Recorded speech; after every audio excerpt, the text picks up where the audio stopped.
what's up YouTube, it's DS Pyro coming at you with another video. This one's actually going to be a little bit different it's sort of personal, at least on the surface it is. It's actually going to be about Mike Shinoda and the music that he's going to be doing.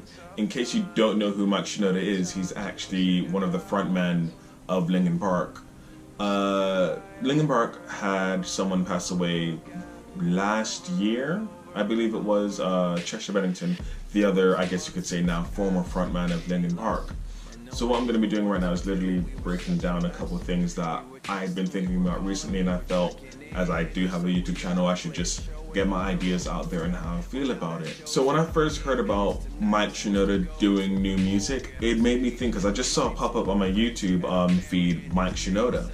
Now, if you don't know further about anything to do with Linkin Park and Mike Shinoda, after Collision Course that came out in 2003, the album that Linkin Park did with Jay-Z, Mike Shinoda did a side project under the name of Fort Minor, which was just a single album, and I think there was a mixtape out for it as well, and I loved it. It was really good. But what really got me thinking is, why is he doing this as Mike Shinoda as opposed to his actual rap name, Fort Minor?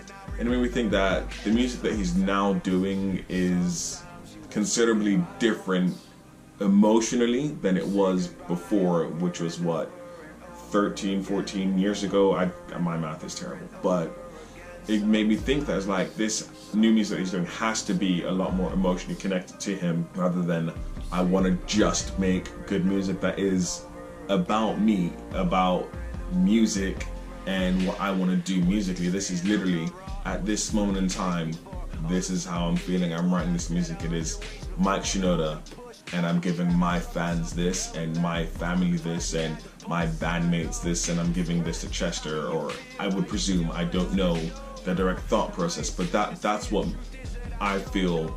He's doing this as Mike Shinoda and not Fort Minor, or releasing music under Linkin Park by himself or anything like that. Because what he's done is got into the lab after his friend passed away. His friend, his best friend, his bandmate, his family, he's passed away, and what do? He's started writing music literally about how he feels at that moment in time, and it's absolutely crazy. Like, what do we do when we're hurting? Whatever the reason is, whether we just had a breakup, like when you're a kid you can't go outside, you've lost your job, or you've had a large bill for something unexpectedly, you had a car accident. What do? I know personally, I run to art of any way, shape, or form. Originally, it was poetry. I started writing poems at a very, very young age, and then I started to have real reasons for writing poems, or at least at the time I feel they were real reasons. I got into poetry when I was about 10, 11, 9, something around that age.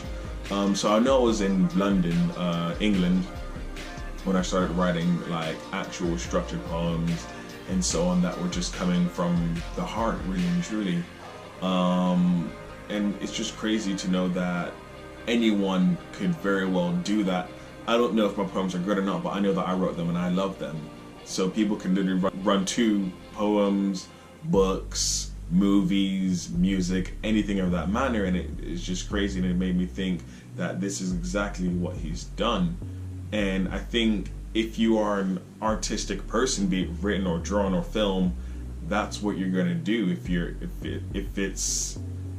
sad about something, I think that's what a lot of people do. And I know a lot of artists who draw, when they have a particular emotion, be it rage, anger, whatever, that's what they do, and their art reflects that. Because he's gotten an EP, or an EP that came out last year, post-traumatic EP, and it's got 3 songs on there, A Place to Start, Over Again, and Watching As I Fall.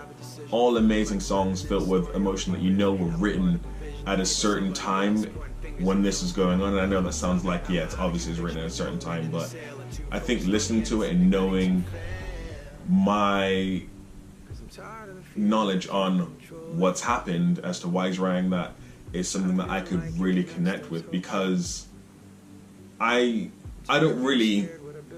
never had anyone that's died close to me. I don't think I've known anyone that has been close to me has died. So I've never had to deal with these kinds of emotions. But when Chester died, I felt something, and I've never felt anything when anyone famous has died. Actually, to be fair, there was a hoax that Tony Hawk had died, and I was like, oh snap, that's actually really sad, because I felt like there was an impact on my life because of that.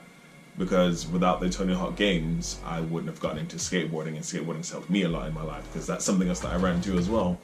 But more so with Chester, or even to be fair, Linkin Park as a whole band, when I was younger, when I first heard them, the first song I ever remember hearing by them was In the End, as I'm pretty sure that was a lot of people's first songs that they heard from Linkin Park. I was in the car and it came on the radio. I was like, this is beautiful. I need more of this in my life, and I got into Linkin Park from there, and it helped me a lot throughout my life, whether it was just listening to music as I'm like cleaning up my room, or walking down the road listening to them on my Walkman. I feel that Linkin Park helped really shape my life as a teenager when I really started listening to their music. And so because of that, I had emotions, like serious emotions, when I heard that he passed away. I thought it was a hoax as well, and it wasn't. I was just like, yo, I'm actually sad about this, and I'd never had that before. And that was crazy to me, that someone I've never met, I could feel sad about. Well, I went to the concert, one of the last ones they did in July, and it was crazy. Like, the concert was good, you couldn't tell anything like he was performing, but I guess that's the sign of a great performer. You don't know what they're really feeling. The song that really struck a chord with me, Over Again, is one of the most emotional songs I can feel on there, because it's literally talking about the concert that they did in celebration of his life, and is he gonna be doing anything after this? Is Linkin Park gonna continue with music? What is the future of Mike Shinoda and his bandmates and the rest of their families? Because obviously this has still hit them hard, and I honestly feel that I personally wouldn't want them to continue, purely because they've had an amazing run for music. Like, their style has changed drastically from the Hybrid Theory EP when they were called Super Zero, all the way up until their last album, One More Life. But each portion of their albums, you can see that progression in their style of music. It still has hints of what was there before.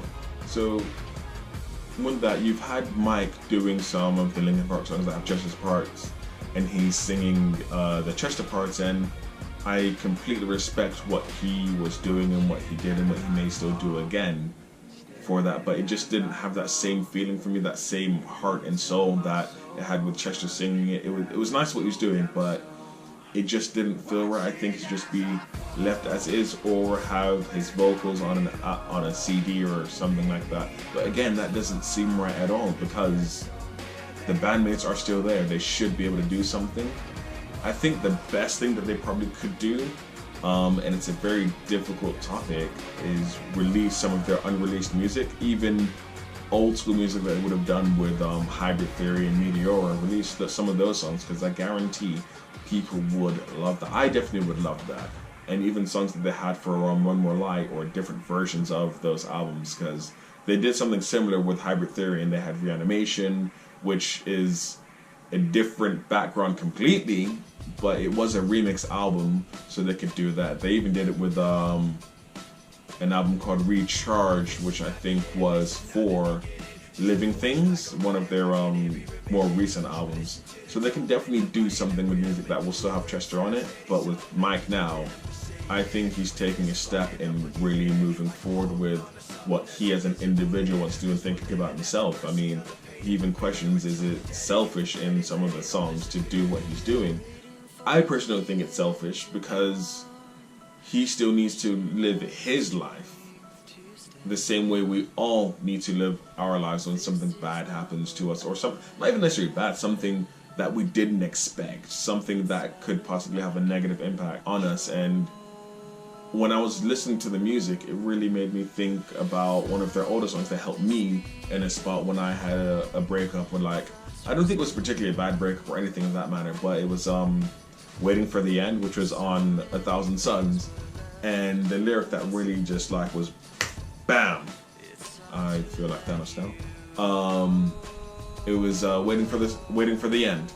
And the lyric that got me was, the hardest part of ending is starting again. And I think Mike has really taken that part where it's it's hard when something has ended and his friend's life has ended. But definitely, I think the hardest part of ending is always starting again. The moment you fall down, should I bother to get up? Because that means you have to start again. And I really salute what Mike has done right now with the music that he's releasing.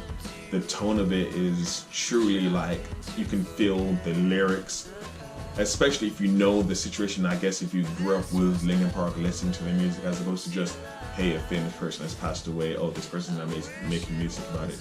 If you grew up with that band and you've been with them ever since, listening to their music, their recent music and so on, and really listening to the lyrics of when Chester's singing songs, because he wrote music as well, you can really feel that story being told. And even people may not realize it because it could be considered a mental health thing, like he is depressed and so on. And I think mental health is something that's incredibly important. But even with that, guys, this was a slightly bit of a downer video, and I'm very sorry about that. It was also a little bit rambly. I tried to keep it as tight as possible, but it was literally me just going out there and saying what I think about these things, about what Mike Shinoda is doing. Either way, dudes, I still don't have a sign off, so peace. The hardest part of ending is starting again.